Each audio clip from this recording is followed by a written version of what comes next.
বিসমিল্লাহির রহমানির রহিম। আসসালামু আলাইকুম প্রিয় বন্ধুরা।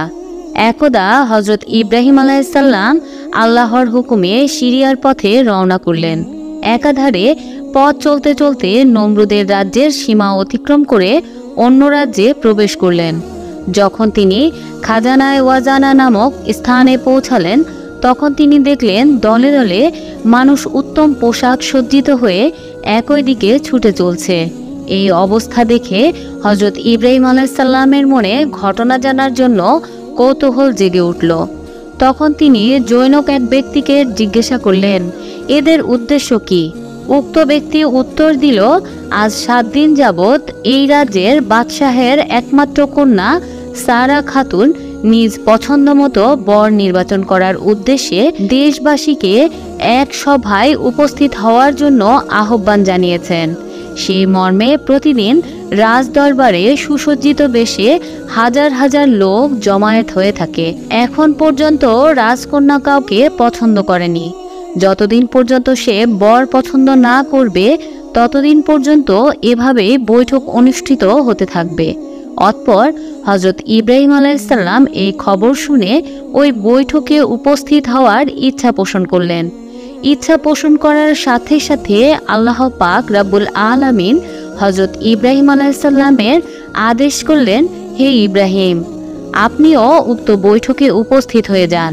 আর শুনে রাখুন, আমার ফয়সালা হচ্ছে এই দেশের রাজকন্যাকে আমি আপনার সাথে বিবাহের ব্যবস্থা করে দিব। আল্লাহ তাআলার পক্ষ থেকে হুকুম পাওয়ার পরে হজরত ইব্রাহিম আলাইহিসসালাম সেই বৈঠকে যাওয়ার জন্য ইচ্ছা পোষণ করলেন। অতঃপর তিনি অন্যান্য যাত্রীদের সাথে আস্তে আস্তে রাজ দরবারের দিকে রওনা শুরু করলেন। অল্প সময়ের মধ্যে তিনি রাজ দরবারের এক বিশাল জনসমাবেশে এসে উপস্থিত হলেন। উপস্থিত হওয়ার পর হজরত ইব্রাহিম আলাইহিসসালাম লক্ষ্য করে দেখলেন, উক্ত বৈঠকে এত পরিমাণ লোক উপস্থিত হয়েছে যে সামনের আসন তো দূরের কথা, মাঝেও কোনো জায়গা খালি নেই। তখন হজরত ইব্রাহিম আলাইহিসসালাম উক্ত মজলিসের একেবারে পিছনে গিয়ে একটি খেজুর গাছের নিচে অবস্থান করলেন। কিছু সময় পর দেখা গেল অপূর্ব এক রাজকন্যা তার সহচারীদেরকে নিয়ে সমাবেশের মঞ্চে আসন গ্রহণ করলেন। অতঃপর মণিমুক্তা খচিত একটি তাজ হাতে নিয়ে জনসমাবেশের দিকে তিনি হাঁটতে শুরু করলেন। রাজকন্যা তার হাতে মণিমুক্তা খচিত তাজটি নিয়ে আস্তে আস্তে চলতে লাগলেন। এক এক করে সকল প্রার্থীকে দেখে যেতে লাগলেন। এভাবে সমাবেশের সকল মানুষের লাইন পেরিয়ে একবারে তিনি শেষ প্রান্তে এসে পৌঁছালেন। এরপর হঠাৎ করে রাজকন্যার দৃষ্টি নিপতিত হলো হজরত ইব্রাহিম আলাইহিসসালামের দিকে। কেননা হজরত ইব্রাহিম আলাইহিসসালামের কপালের মধ্যে ছিল নূরে মুহাম্মাদি সাল্লাল্লাহু আলাইহি ওয়াসাল্লাম। সেই নূরের উচ্ছলতায় সমাবেশের পুরো জায়গা যেন চকচক করছিল, যার কারণে রাজকন্যার পুরো সমাবেশে কারো প্রতি দৃষ্টি নিপতিত হয়নি। শুধুমাত্র ইব্রাহিম আলাইহিসসালামের দিকে দৃষ্টি নিপতিত হয়ে যায়। এরপর রাজকন্যা আস্তে আস্তে হজরত ইব্রাহিম আলাইহিসসালামের দিকে এগিয়ে আসলেন। ইব্রাহিম আলাইহিসসালামের কপালে যেটা ছিল সেই নূরের উজ্জ্বলতায় রাজকন্যা আকৃষ্ট হয়ে পড়লেন এবং এক নাগাড়ে বেশ কিছুক্ষণ সময় হজরত ইব্রাহিম আলাইহিসসালামের দিকে তাকিয়ে রইলেন। অবশেষে রাজকন্যা মণিমুক্তা খচিত তাজটি হজরত ইব্রাহিম আলাইহিসসালামের মাথায় পরিয়ে দিলেন।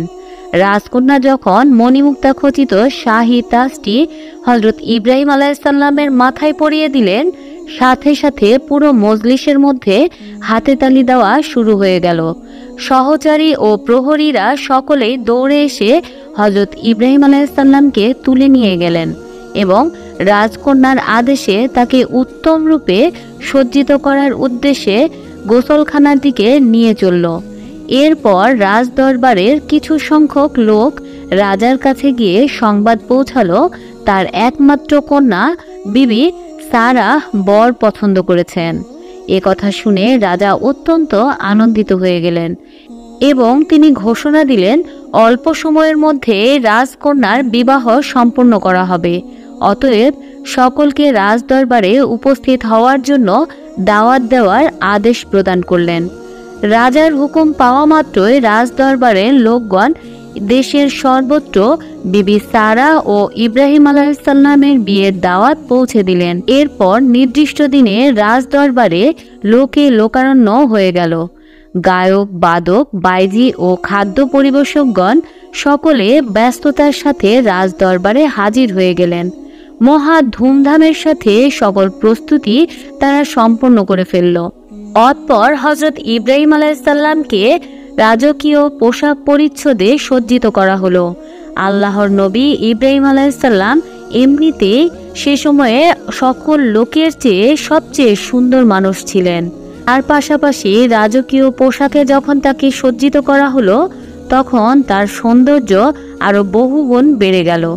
তাকে দেখে মনে হতে লাগলো আকাশ থেকে ফেরেশতা নাজিল হয়েছে। মানুষ ধারণা করা শুরু করলো এত রূপ কোনো মানুষের থাকা কখনোই সম্ভব নয়, যার কারণে সকলে বলাবলি করতে বাধ্য হলো রাজকন্যা সারা তার জন্য যথাযোগ্য বর পছন্দ করতে সক্ষম হয়েছেন। ইতিমধ্যে রাজা তার কন্যা ও নূতন দুলহাকে একটি সুন্দর সিংহাসনে আরোহণ করলেন। উপস্থিত সকলেই তাদেরকে অভিবাদন জানালেন। এরপর দেশের সকল জনগণ আনন্দ ফুর্তিতে সব মঞ্চ কাঁপিয়ে তুললেন। আনন্দ ফুর্তি যখন শেষ হলো, এরপর রাজার আদেশ অনুসারে একজন ইসলাম গ্রহণকারী ধর্মযাজককে ডেকে হযরত ইব্রাহিম আলাইহিসসালাম ও বিবি সারা বিবাহের কাজ সম্পন্ন করা হলো।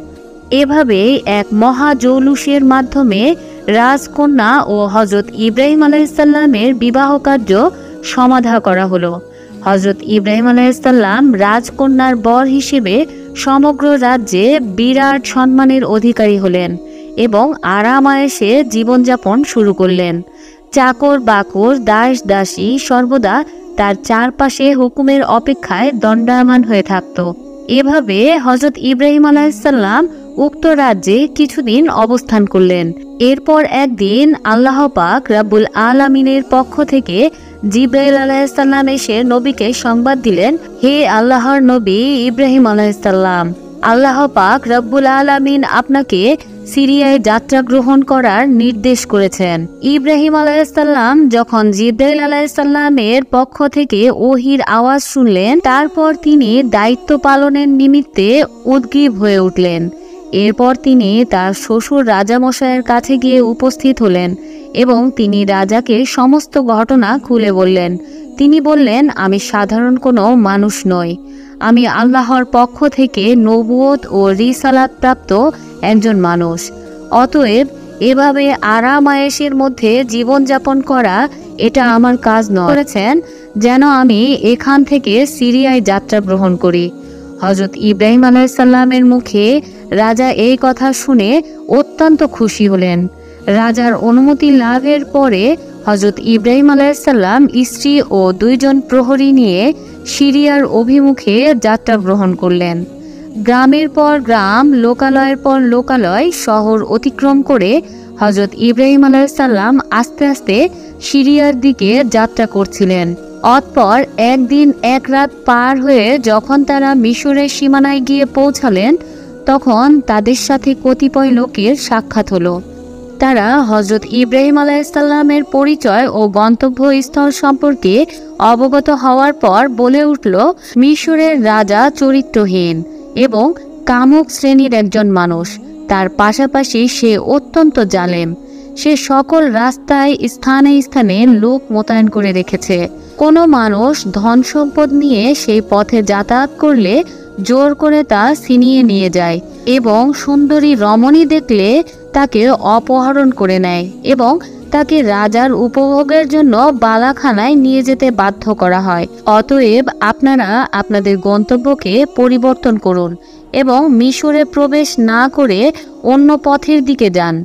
হযরত ইব্রাহিম আলাইহিসসালাম লোকগুলোর কথা শুনে খুবই চিন্তিত হয়ে পড়লেন। অতঃপর তিনি আল্লাহ তাআলার দরবারে ফরিয়াদ জানালেন। তিনি কি করবেন? তখন আল্লাহ তাআলা হযরত ইব্রাহিম আলাইহিসসালামের নিকট ওহী প্রেরণ করলেন এবং তাকে বললেন, হে ইব্রাহিম, আপনি আমার হুকুমে মিশরের রাস্তা গ্রহণ করুন।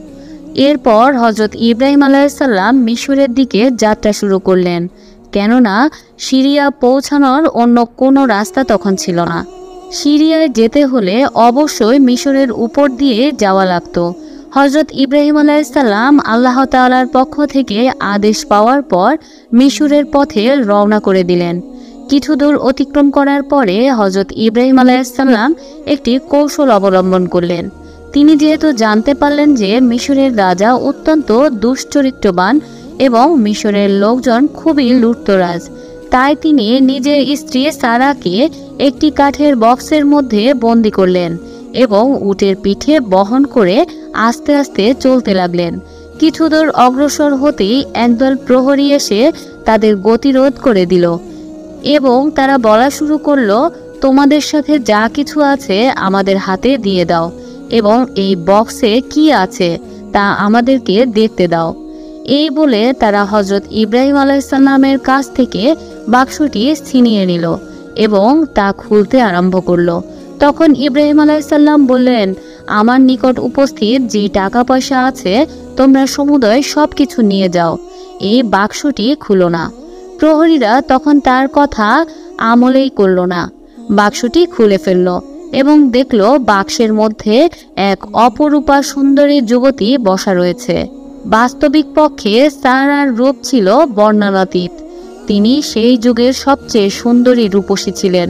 সারাকে তারা দেখা মাত্রই রাজার সন্তুষ্টি অর্জনের লক্ষ্যে কে কার আগে সারাকে রাজ দরবারে উপস্থিত করবেন তা নিয়ে তাদের মাঝে ভীষণ প্রতিযোগিতা শুরু হয়ে গেল।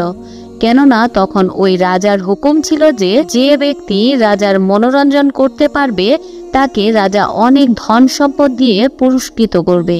তারা রাজার পক্ষ থেকে পুরস্কার পাওয়ার জন্য বিবি সারাকে নিয়ে টানা হেঁচড়া শুরু করে দিলেন। এরপর তারা বিবি সারাকে নিয়ে আস্তে আস্তে রাজ দরবারের দিকে রওনা করলো।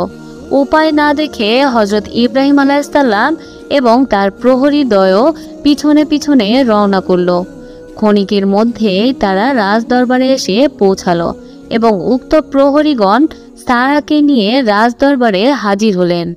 রাজা রূপসী সারাকে দেখে অত্যন্ত খুশি হয়ে গেলেন এবং প্রহরীদেরকে বড় রকমের পুরস্কারে ভূষিত করলেন।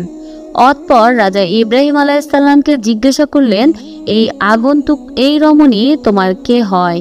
হজরত ইব্রাহিম আলাইহিসসালাম বললেন, আমার বোন। রাজা বলল, তোমার বোনকে আমার কাছে হাওয়ালা করো। ইব্রাহিম আলাইহিসসালাম বললেন, তা আমার দ্বারা সম্ভব নয়। তখন রাজা বললেন, তোমার আর মতামতের কোনো প্রয়োজন নেই, সে আমার শয্যা সঙ্গিনী হয়ে চিরজীবন আমার কাছে থেকে যাবে। এরপর রাজা তার দাস দাসীদেরকে হুকুম দিলেন তারা যেন সারাকে ভালোভাবে গোসল করিয়ে আতর গোলাপ ও প্রসাধনী মাখিয়ে রাজকীয় পোশাকে সজ্জিত করে তার বিছানায় উপস্থাপন করে। দাস দাসীরা হুকুম অনুসারে হজরত সারাকে অন্দরমহলে নিয়ে গেল এবং ভালোভাবে সাজসজ্জা করল এবং রাজার বিছানায় উপস্থিত করল। এ সময় হজরত ইব্রাহিম আলাইহিসসালাম রাজ দরবারের বৈঠকখানায় বসা ছিলেন এবং আল্লাহ তাআলার নিকট বিবি সারার ইজ্জত রক্ষার জন্য ফরিয়াদ করতে লাগলেন। আল্লাহ তাআলা তার অপূর্ব করুণায় হজরত ইব্রাহিম আলাইহিসসালামের সম্মুখে সমস্ত পর্দা উন্মোচন করে দিলেন, যাতে তিনি বিবি সারাকে পরিষ্কারভাবে দেখতে পান। তার পাশাপাশি দাস দাসীরাও ও অন্যান্য লোকেরাও বিবি সারার সাথে কি ব্যবহার করছে তাও যেন তিনি প্রত্যক্ষ করতে পারেন, সে ব্যবস্থাও আল্লাহ তাআলা তাকে করে দিলেন।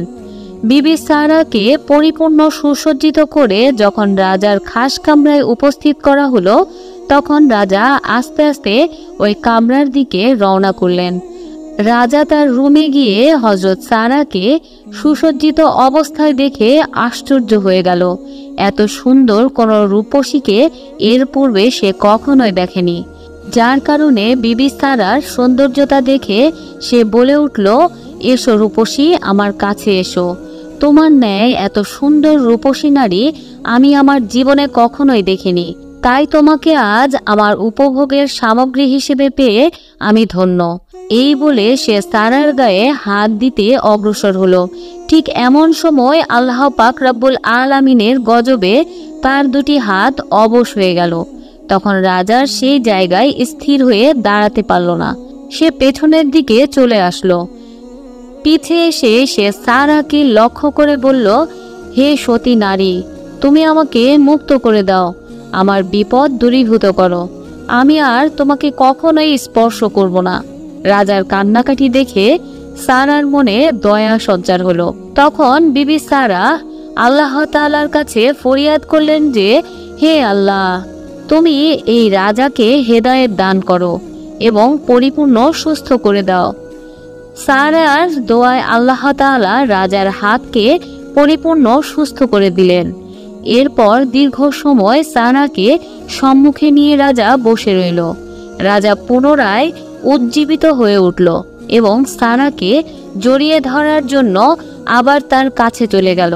যখন রাজা বিবি সারার কাছাকাছি গেল, তখন আল্লাহ পাক রব্বুল আলামিনের গজবে তার দুখানি পা হাঁটু পর্যন্ত মাটির মধ্যে গেড়ে গেল। তখন সে অত্যন্ত ভীত সন্ত্রস্ত হয়ে পড়ল। পুনরায় সে বিবি সারার কাছে প্রার্থনা করল, ক্ষমা চাইতে লাগলো। সারা বলল, আল্লাহর সাথে ঠাট্টা করার পরিণাম এর চেয়ে আরো অনেক ভয়াবহ হতে পারে। অতএব তোমার জন্য দ্বিতীয়বার দোয়া করা আমার পক্ষে সম্ভব নয়। আমার স্বামী একজন আল্লাহর নবী, তিনি সম্মুখে বৈঠকখানায় বসে আছেন, তার নিকট গিয়ে তুমি ক্ষমা প্রার্থনা করো। আমি একবার তোমার জন্য আল্লাহর নিকট ক্ষমা চেয়েছি, আল্লাহ তাআলা তোমাকে সুস্থ করেছেন। তুমি আল্লাহর করুণা পাওয়ার পরও নিজেকে শুধরে না নিয়ে আমার দিকে তুমি কুনজরে তাকিয়েছ এবং চরিতার্থ করার জন্য অগ্রসর হয়েছ। অতএব আমার স্বামী যদি তোমাকে ক্ষমা করে, তাহলে আল্লাহ পাক রব্বুল আলামিন তোমাকে ক্ষমা করতে পারেন।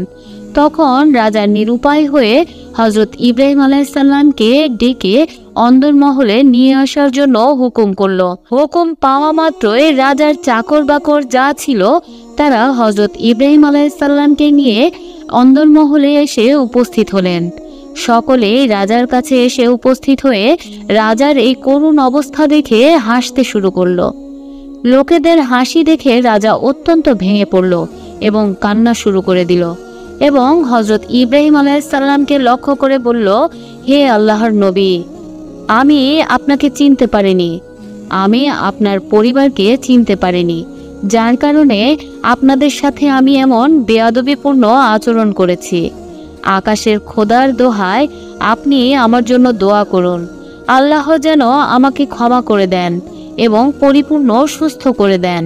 এরপর হযরত ইব্রাহিম আলাইহিস সালাম আল্লাহ তাআলার দরবারে তার হেদায়েতের জন্য এবং সুস্থতার জন্য দোয়া করলেন। ইব্রাহিম আলাইহিস সালামের দোয়া করার সাথে সাথে তার শরীর স্বাভাবিক অবস্থায় ফিরে আসলো এবং তার শরীরের যে অংশটি মাটিতে গেড়ে গিয়েছিল সেই অংশ পুনরায় ঠিক হয়ে গেল।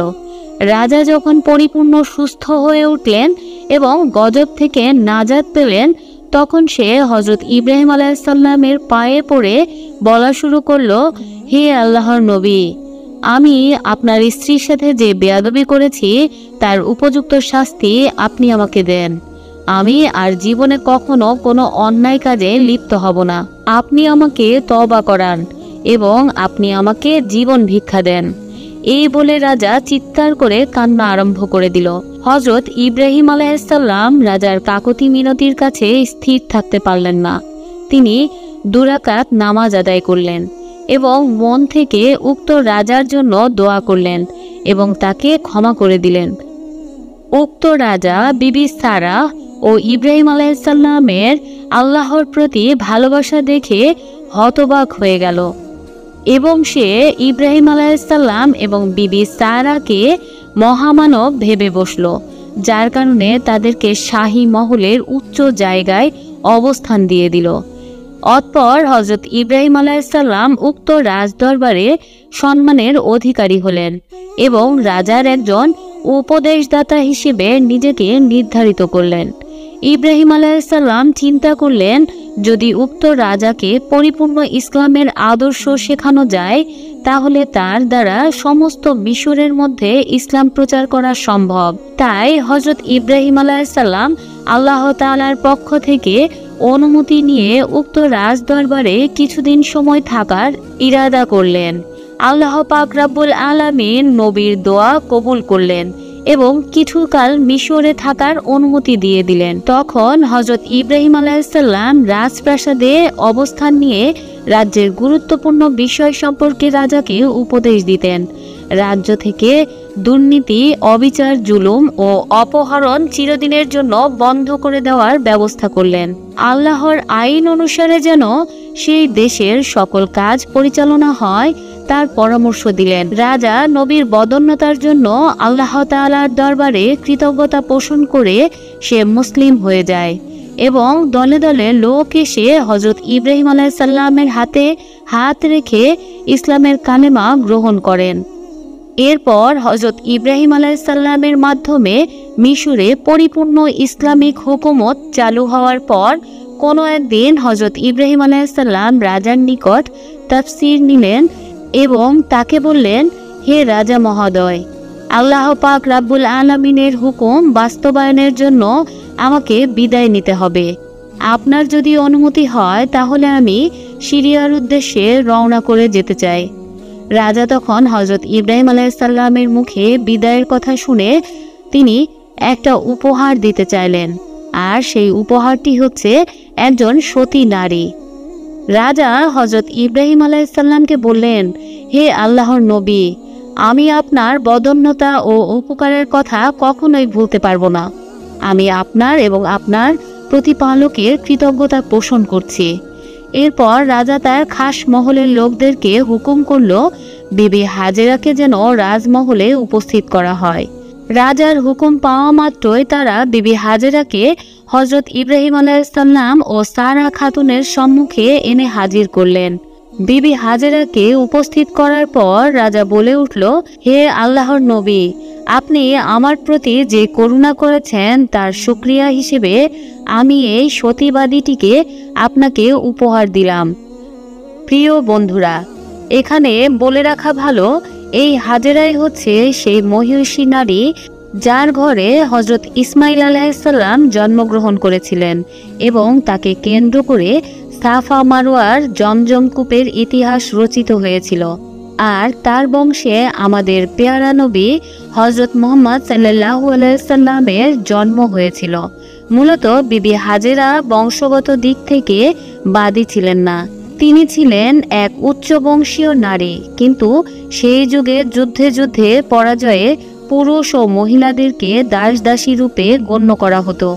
কোনো এক যুদ্ধে হযরত হাজেরার বংশের লোকেরা পরাজিত হলে এই দেশের সৈন্যবাহিনী হাজেরা এবং ওই দেশীয় পুরুষ এবং নারীদেরকে নিজেদের দাস দাসী রূপে গ্রহণ করে, আর এই সূত্র ধরে স্বাধীনতা হারিয়ে বাদীতে রূপান্তরিত হয়েছে।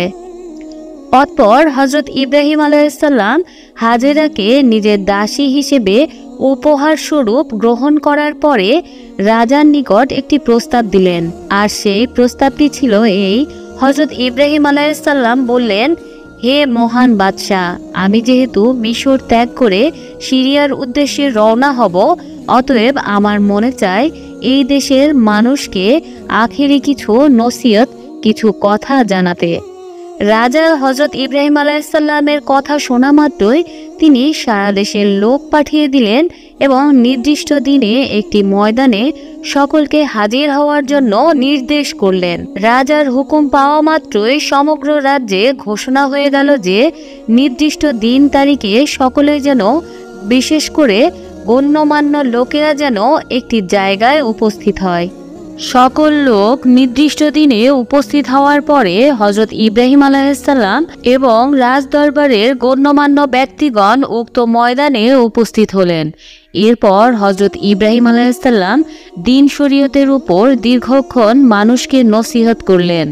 হযরত ইব্রাহিম আলাইহিস সালামের নসিহত শুনে সকল মানুষ কেঁদে যার যার হয়ে গেল এবং ইসলামের পথে অটুট থাকবেন সকলেই হযরত ইব্রাহিম আলাইহিস সালামকে এই ওয়াদা করলেন। হযরত ইব্রাহিম আলাইহিস সালাম আল্লাহ তাআলার দরবারে শুকরিয়া আদায় করলেন উক্ত মজলিস শেষ হওয়ার পর হজরত ইব্রাহিম আলাইহিসসালাম রাজ দরবারে গমন করার ইচ্ছা পোষণ করলেন। অতঃপর রাজামশাই সহ আস্তে আস্তে তারা রাজ দরবারে আগমন করলেন। এর পরের দিন হজরত ইব্রাহিম আলাইহিসসালাম রাজা এবং দেশবাসীর কাছ থেকে বিদায় গ্রহণ করে সিরিয়ার উদ্দেশ্যে রওনা হলেন। প্রিয় বন্ধুরা, ভিডিওটি ভালো লেগে থাকলে অবশ্যই একটি লাইক ও আপনার একটি মূল্যবান কমেন্টের মাধ্যমে আমাদের সাথেই থাকবেন। পরবর্তী ভিডিও দেখার আমন্ত্রণ জানিয়ে আজকের মতো এখানেই বিদায় নিচ্ছি। ভালো থাকবেন, সুস্থ থাকবেন এই প্রত্যাশায়। আল্লাহ হাফেজ।